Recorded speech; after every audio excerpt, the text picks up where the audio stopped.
preocupa. Ha preocupado mucho durante la semana, ha preocupado quizá desde el año 47, 48 y temo que nos va a seguir preocupando por un buen tiempo. Farid Cajat y Miguel Ángel Rodríguez Mackey. Farid, un placer. Gracias por estar aquí. Doctor, un placer. Muchas gracias. Déjeme acomodar acá porque había traído todos mis datos, pero me han cambiado un poquito el orden.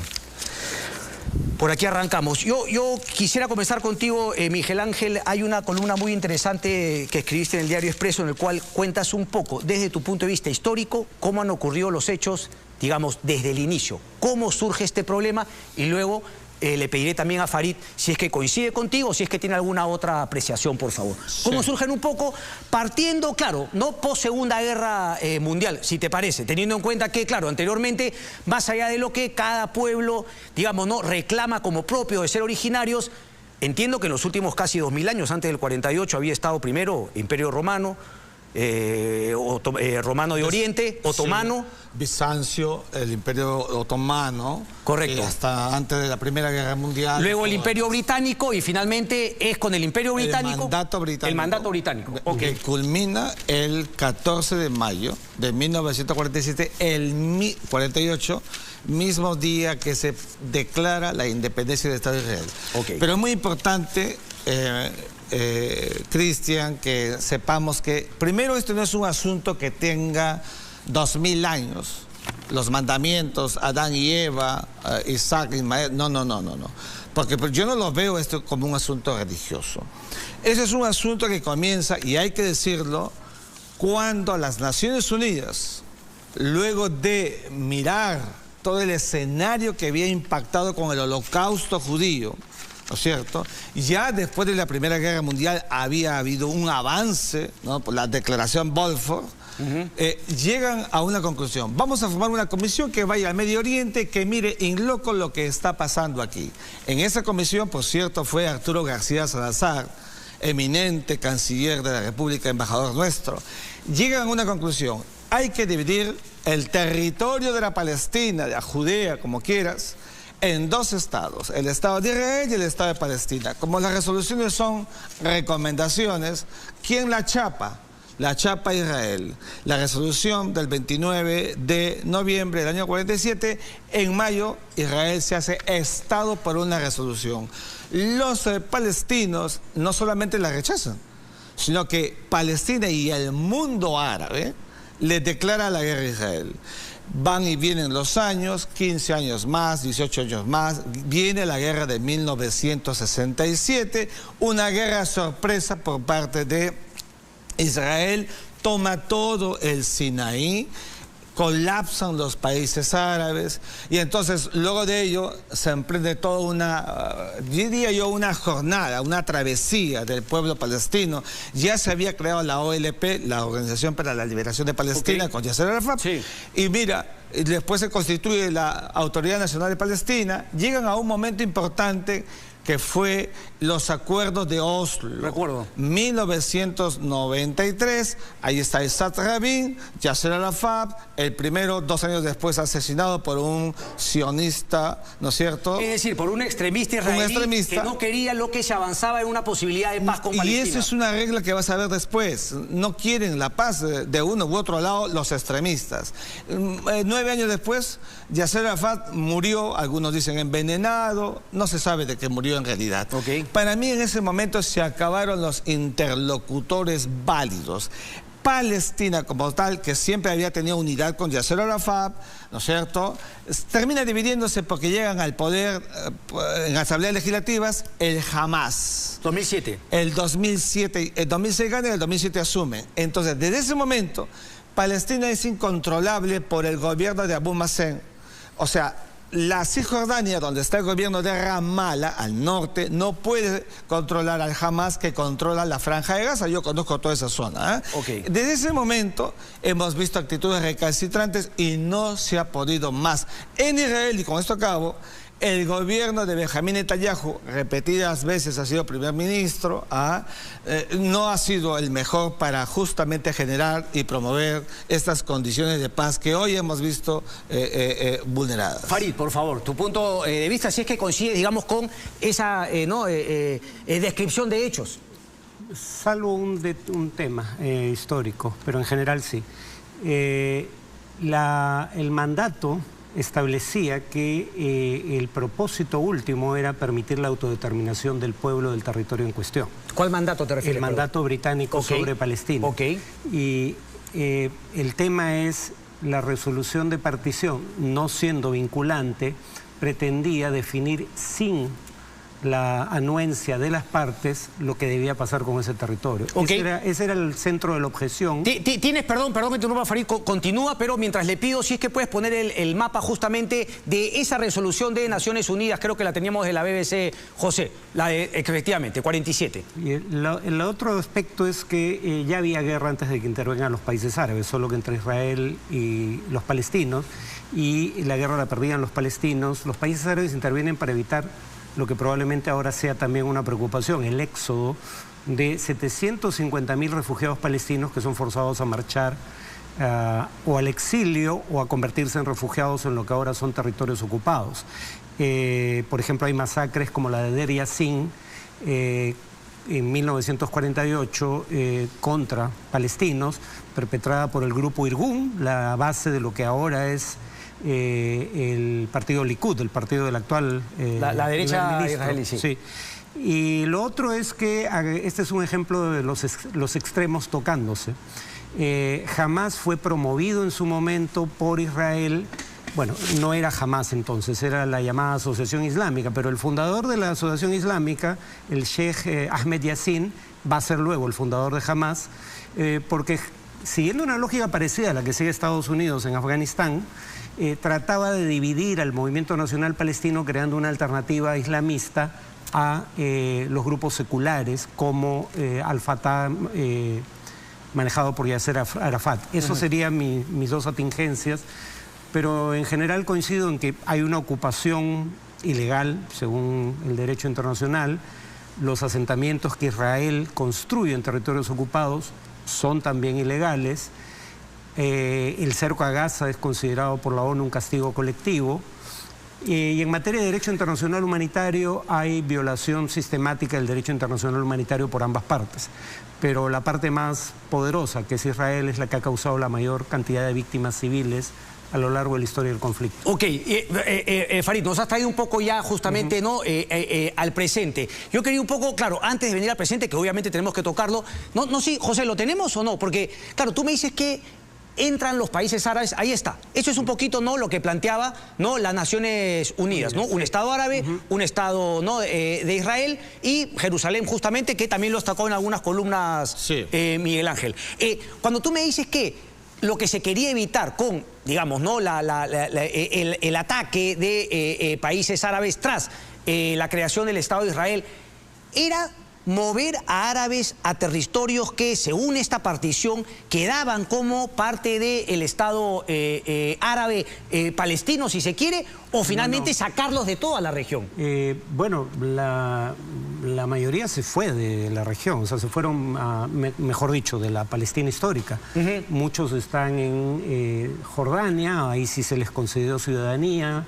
Muchos están en el Líbano, donde nunca se les ha concedido ciudadanía. O sea, la mayoría de los refugiados huyeron de la Palestina histórica. Una minoría se quedó, pero en condición de refugiados en la parte que continuó bajo control árabe. ¿Hubiese sido, mirando las cosas ahora, si se puede hacer ese ejercicio, positivo haber hecho esa división en su momento, Farid? Visto en retrospectiva, sí, ¿no? O sea, yo creo que había argumentos válidos para cuestionar la propuesta, pero visto en retrospectiva, no solo no se creó el Estado palestino, y Israel alega que en parte por responsabilidad de los países árabes, lo cual es cierto, porque ni Egipto ni Jordania, que controlaron lo que quedó de... Correcto, porque de hecho Cisjordania, lo que se conoce, el West Bank, como se conoce en inglés, fue tomado también por Jordania. O sea, pero claro, eso lo único que prueba es que los palestinos tuvieron más de un victimario, pero no que Israel no sea uno de ellos. Correcto, no, pero trataba de plantear justamente el tema de los países árabes, si es que verdaderamente han sido solidarios con palestinos o no. No, en realidad no. Y cuando los palestinos, por lo menos cuando el liderazgo de Mahmoud Abbas habla de un Estado palestino, solo habla del 22% de la Palestina histórica, o sea, la mitad de lo que Naciones Unidas recomendaba, es lo que aceptarían hoy los palestinos. Contrastado con eso, lo que ofrecía la resolución de partición era bastante más, pero el resultado actual o la situación actual es producto de una situación de hecho, no de derecho. Tal cual. Tú, Farid, has sido muy crítico, efectivamente, con Hamás, ¿no? Con los extremismos de este grupo que maneja la Franja de Gaza. ¿Es un grupo terrorista Hamás, Miguel Ángel? Sin duda alguna. Yo también he sido muy crítico y lo digo todos los días. Sí, claro, está en tus columnas. Grupo terrorista. Ingresar en el territorio de Israel y practicar lo que hemos visto, ¿qué cosa es? Terrorismo. Ahora, Hamás no es el pueblo palestino. Esto es muy importante.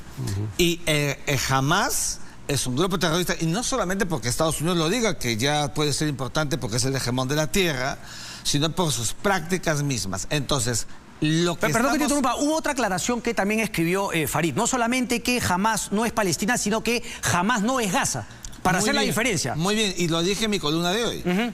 No es Gaza. Es más, en la de mañana digo, no se vaya a creer pues que por esta incursión que quiere hacer Israel, que los 2.300.000 habitantes de Gaza son del Hamás, porque no van a discriminar a la hora de entrar. Pero ya hablaremos de eso en un momento. Lo que quiero decir es que las prácticas del Hamás ha llevado a que Israel declare el estado de guerra a Hamás, no a Palestina. Y esto hay que diferenciarlo, porque Palestina como paquete completo en los tiempos de Yasser Arafat sí era pues primero la Organización para la Liberación de Palestina, luego la Autoridad Nacional Palestina y hoy día Estado de Palestina. Pero poniéndose crítico con Israel, uno decía que eso parecería una retórica, no puede decir que claro, yo le declaro la guerra finalmente a Hamás y voy por los líderes de Hamás, pero si en el camino no utilizo esta frase de que lo ha utilizado Farid mucho, este castigo colectivo, finalmente castigo a toda la ciudadanía. Y claro, si es que en el intento de tumbarme y matar, digamos, ¿no?, de responder legítimamente al ataque de Hamás, intentando no terminar con los líderes, pues si también mato civiles es daño colateral. ¿Te parece factible? ¿Es la respuesta correcta de Israel? No, yo acabo de decir, te lo voy a decir lo que digo en mi columna de mañana. Israel tiene legítima defensa, pero la legítima defensa está subordinada al núcleo duro de derechos que el derecho internacional humanitario prescribe. Por tanto, o sea... Pero entonces más allá de posición, de analizar el tema, es crimen de guerra. Sí, porque en el fondo, si Israel ingresa para buscar a miembros del Hamás y mata población colectiva, está evidentemente yendo en contra de la naturaleza del derecho internacional humanitario. O sea, no solamente basta, perdóname, con decir 24 horas y ustedes aléjense del espacio donde vamos a ingresar. Aquí hay una exigencia cuando se habla del núcleo duro de derechos humanos, es que más allá de todo lo que ha pasado, que reprobamos, cualquier acción ulterior inmediata que pueda hacer Israel significará imputación objetiva desde el derecho internacional. Ahorita le doy la palabra a Farid, pero déjame un poco interpelarte porque claro, ¿no? Nosotros hubiésemos querido conversar también con, por ejemplo, Ariel Segal, quien reconoce, dicho sea paso, ¿no? Interesantemente, digamos, el sesgo que tiene obviamente por su identidad judía y de pertenencia a Israel. Claro. ¿Tú reconoces un sesgo similar, Farid, respecto a Palestina? No. Para empezar, yo no me considero palestino, yo soy peruano.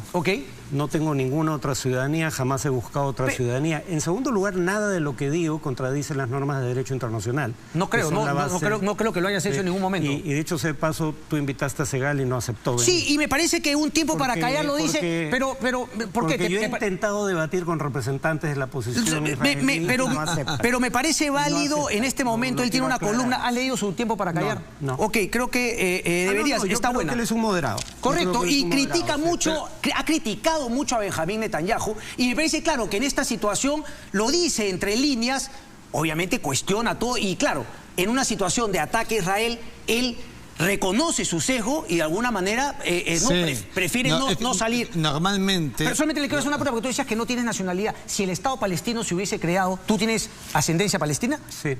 Hubieses, digamos, hecho lo que muchos israelíes, judíos, peruanos han hecho, también teniendo la doble nacionalidad con Israel? ¿Lo hubieses hecho con Palestina? Nunca me lo planteé, la verdad. Porque nunca ha habido, pero claro, es la pregunta nuevamente hipotética. Si es que hubiese estado ese Estado palestino. Honestamente no. Okay. Yo nací aquí, me he criado aquí, mi vida está en el Perú, no tengo necesidad de otra nacionalidad. Ok. Ahora te quería preguntar a ti, Yo soy el intermedio. De hecho, sí, es el intermedio. Yo soy el intermedio. Sí, me queda claro. Y además como diplomático, ¿no? Como no, pero además yo siempre he creído que el Hamas es un grupo terrorista, se lo he dicho al embajador de Palestina. Pero Farid ha sido muy crítico también y lo ha aclarado, bueno, incluso, bastante, digamos, me ha llamado la atención Walid Muhakkad. ¿Tú reconoces también a Hamas como un grupo terrorista?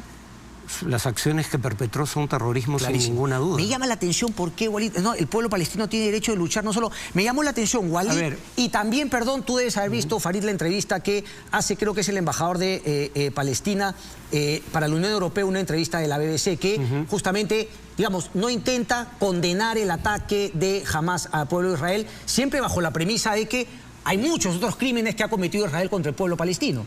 Ese es el punto, ¿no? O sea, sí es lícito decir... La gran mayoría de las víctimas civiles de la violencia han sido palestinos, no israelíes. Definitivamente hay una titular, 70.000, el 82%. Exacto, el comercio hoy día. Correcto, ¿no? Correcto. Y crímenes de esta magnitud se han cometido antes por aliados de Israel, como el Ejército del Sur del Líbano, un ejército mercenario creado por Israel, que Israel llevó a los campamentos de refugiados palestinos. Correcto, Sabra y Shatila en 1982. Y causó más muertes de las que causó Hamas en esta ocasión.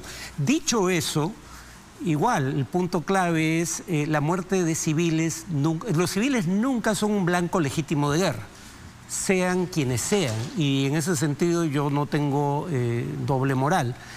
Condeno las muertes de civiles israelíes perpetradas por Hamas, solo aclaro que la gran mayoría de muertes de civiles han ocurrido del lado palestino, ocasionadas por Israel, y que quien ocupa territorio ajeno contraviniendo normas de derecho internacional es Israel. Si yo te preguntase, Farid, si es que hiciéramos una encuesta, desgraciadamente hay un tema también, claro, que Israel es una democracia. Yo creo que ya no. Pero en todo caso... O en todo caso una democracia hoy día tomada por un autoritarismo que finalmente podría revertirse todavía por lo que de democracia todavía queda en ella. En mi punto de vista, no sé si tú coincides con eso. El único tema es que Israel tiene, y lo dicen Amnistía Internacional, Human Rights Watch, un grupo israelí de defensa de los derechos humanos, B'Tselem, Israel tiene leyes distintas dependiendo de la identidad étnica de la persona. Tiene leyes que favorecen sistemáticamente a la mayoría judía por sobre la minoría palestina. Interesante, ¿no? Porque también es algo que se pierde de vista. Hay 20% de palestinos que tienen ciudadanía israelí.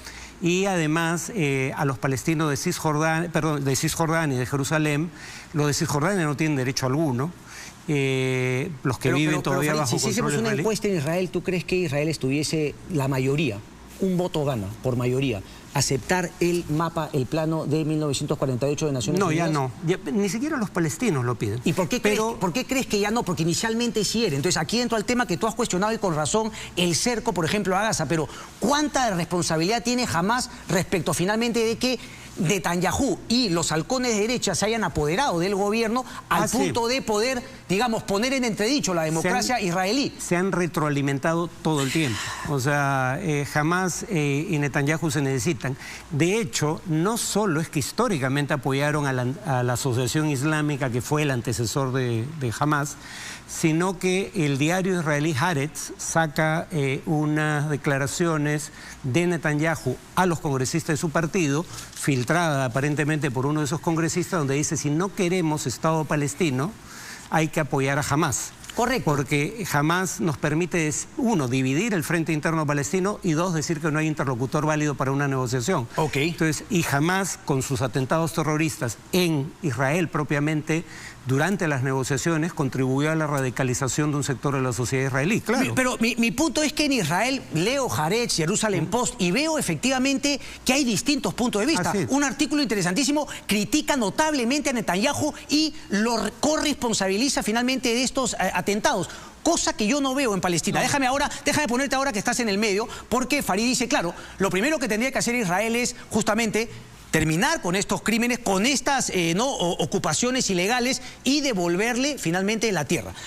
Yuval Hariri, justamente, Yuval Hariri, efectivamente, Hariri. escribe una columna muy interesante que dice, claro, Sí. mal que bien, con el cerco, ¿no? Con el bloqueo que hizo de Gaza, no le quedó otra que entregarle finalmente a los palestinos, y había una esperanza, tanto así que él menciona que la izquierda israelí quedó en ruinas justamente por haberle dado a Hamás y haber obtenido lo que se ha obtenido en el año 2012, en otros ataques constantes a ciudadanía, al pueblo israelí, y finalmente este último que ha sido el ataque, vamos a decirlo muy entre comillas, más exitoso de Hamás respecto al daño infligido a Israel. Entonces, ¿cómo queda ese tema? Porque no pasa únicamente por devolver los territorios cuando has visto que la consecuencia es justamente lo que se ha visto hace 7 días. Yo tengo una lectura sobre lo que hace el Hamás.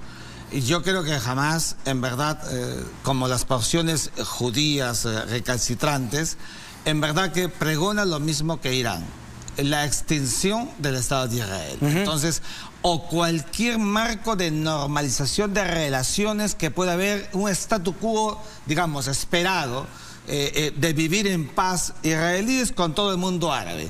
En los últimos tiempos, ¿qué cosa hemos visto? Que Israel ha venido normalizando sus relaciones con los países árabes. Mira, el caso de Sudán, el caso de Marruecos. Bueno, que se habla justamente que este ataque tendría también esa... Bueno, es que justamente el objeto del Hamás es cortar cualquier tipo de paz que pueda ir en camino. Entonces, ese objeto del Hamás es precisamente la piedra en el zapato en estos momentos. ¿Por qué crees que Israel decide entonces? Si Hamás es la piedra en el zapato, es el clavo, etcétera, entonces tenemos que ingresar en la franja de Gaza, acabar con el gobierno del Hamás, algo así como hicieron los Estados Unidos con los talibán en Afganistán, para crear otro statu quo, y a partir de allí crear condiciones para negociar el tema de fondo. ¿Y cuál es el tema de fondo? Los territorios, pues los territorios ocupados, luego de la guerra de los 6 días, yo siempre lo grafico de esta manera, tú coges unos cuantos dados, los lanzas en la mesa y por eso quedan todos dispersos. Esa dispersión no puede continuar. No es posible que Gaza esté separado de Cisjordania y otras ciudades. ¿Cómo se arregla eso? En una mesa de negociaciones cuyas condiciones no están.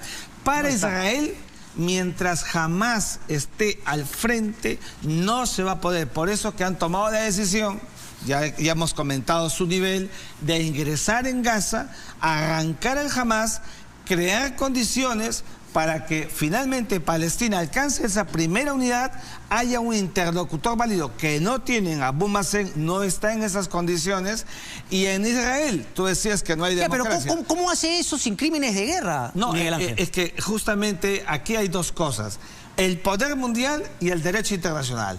El derecho internacional en su momento va a tener que subordinarse al poder mundial cuando se creen condiciones. Pero ¿cuál derecho para... internacional? Perdón que te interrumpa. Tú has hablado del veto. Naciones Unidas ha fracasado completamente. Bueno, tiene varias resoluciones contra las invasiones de terreno y nadie hace absolutamente nada. Por esa misma razón, el derecho internacional es una consecuencia. Primero hay que crear statu quo. Okay. Si el statu quo se crea, entonces se van a poder sentar en una mesa. Correcto. El caso de Israel, tú decías que no había democracia. Yo no creo. Yo sí creo que hay democracia. Pero, por eso, claro, pero la democracia que hay en Israel es Déjame darle el tiempo a Farid, por favor. está permitiendo bueno, Miguel Ángel, déjamelo a Farid. los que están en contra Farid. lograr el cometido. Farid, bueno, decía lo de Human Rights Watch, B'Tselem y Amnistía Internacional llaman apartheid al sistema creado por Israel en territorios palestinos en general, porque hay un sistema de legislación que discrimina con base en la etnicidad para favorecer a un grupo étnico por sobre otro. Sobre el tema de Hamás, Israel no ha entrado a Gaza para crear las condiciones para una negociación, porque esta coalición de gobierno, que tiene un ministro que el anterior jefe de gobierno israelí, Yair Lapid, llama un criminal violento, con 8 condenas, el ministro de Policía, este gobierno se constituyó... Que dicho ese paso no le ha dado el apoyo a este gobierno de unión, ¿no? Lapid no, por correcto, eso, porque correcto. no quiere formar parte de un gobierno en que... A lo que voy es que hay todavía figuras, ¿no? Sí, Lapid tiene, en mi opinión, una imagen distinta del resto del liderazgo político israelí. Pero esta coalición de gobierno se formó sobre la base de 2 temas fundamentales en torno a los palestinos: jamás habrá un Estado palestino y peor aún, vamos a anexar los territorios ocupados. No los llaman ocupados, pero bueno, los quieren anexar. Entonces no han entrado a Gaza porque quieran crear condiciones para una negociación. En segundo lugar, han entrado a Gaza con una mentalidad similar a la de Hamás. Hamás alega cosas como la siguiente: ¿quién eligió un gobierno como el actual, que está formado por partidos que, como el Likud, han participado de masacre de civiles palestinos incluso desde antes de ser el Likud, cuando eran el Irgun, y antes de que existiera un Estado israelí? Los ciudadanos israelíes lo eligieron. Y esos ciudadanos sirven en el ejército, Hamás dice, por ende son blanco legítimo. Esa es una mentalidad criminal que maneja Hamás, pero es la mentalidad con la que Israel ha entrado a Gaza. El presidente de Israel, claro, el jefe de gobierno es el primer ministro, pero el presidente, que en teoría es un moderado, ha dicho una barbaridad. Dice, es la nación entera la responsable. No es cierta esa retórica de que los civiles no sabían, podrían haberse sublevado contra Hamás. Pero tú sabes que todo Israel no piensa así, Farid. Ya, no, pero lo piensan los gobernantes. Correcto. Lo piensan los gobernantes. Correcto. Y el ministro de Energía dice que no va a entrar electricidad, combustible, alimentos o agua a Gaza mientras Hamás no libere a los rehenes en su poder. O sea, como Hamás tomó de rehén a 150 ciudadanos israelíes, Israel siente que tiene derecho a tomar como rehén a 2.300.000 palestinos. Correcto. Que son los que están pagando las consecuencias. Les pide abandonar 1.100.000 personas, ciudad de Gaza, en medio de la guerra, porque no es que haya corredores humanitarios en donde haya cese al fuego, y les pide que durante los bombardeos se evacúen, mientras se destruyen ya cerca de 10.000, entre destruidas y afectadas, 10.000 viviendas, para que vayan a un lugar donde no hay carpas, no hay alimentos. Es una locura. Solamente quiero terminar con una pregunta a ti, Farid. ¿Tú crees que los líderes de Hamás valoran la vida de un palestino como el líder de Israel la vida de un israelí? Bueno, me queda claro que los líderes de Israel nunca valoraron la vida de los palestinos. Antes de contestar sobre Hamás, mataron, por ejemplo, entre 2000 y 2017, casi 5.000 palestinos fuera del contexto de un conflicto armado, según Amnistía Internacional, 1.800 aproximadamente niños. Nadie ha ido preso por ninguna de esas muertes. Si Hamás valora la vida de los civiles palestinos, probablemente no. Yo quiero terminar porque la situación es complicada, pero hay una columna, y los invito a leerla, está en El Comercio, es Lalo Zizek, filósofo y escritor, y termina: podemos y debemos apoyar incondicionalmente el derecho de Israel a defenderse de los ataques terroristas, pero también debemos solidarizarnos incondicionalmente con las condiciones verdaderamente desesperadas que enfrentan los palestinos en Gaza y los territorios ocupados. Aquellos que piensan que hay una contradicción en esta posición son los que efectivamente están bloqueando una solución. Farid Kajat, muchísimas gracias. Miguel Ángel, un placer. Una gracias. Palabra final, decirte que yo no creo que Israel vaya a generar un statu quo de ocupación permanente. No estamos en los años 40. Ojalá, vamos a ver, vamos a ver ese tema. Venimos con el final, no se muevan, gracias. Gracias, señores. Gracias.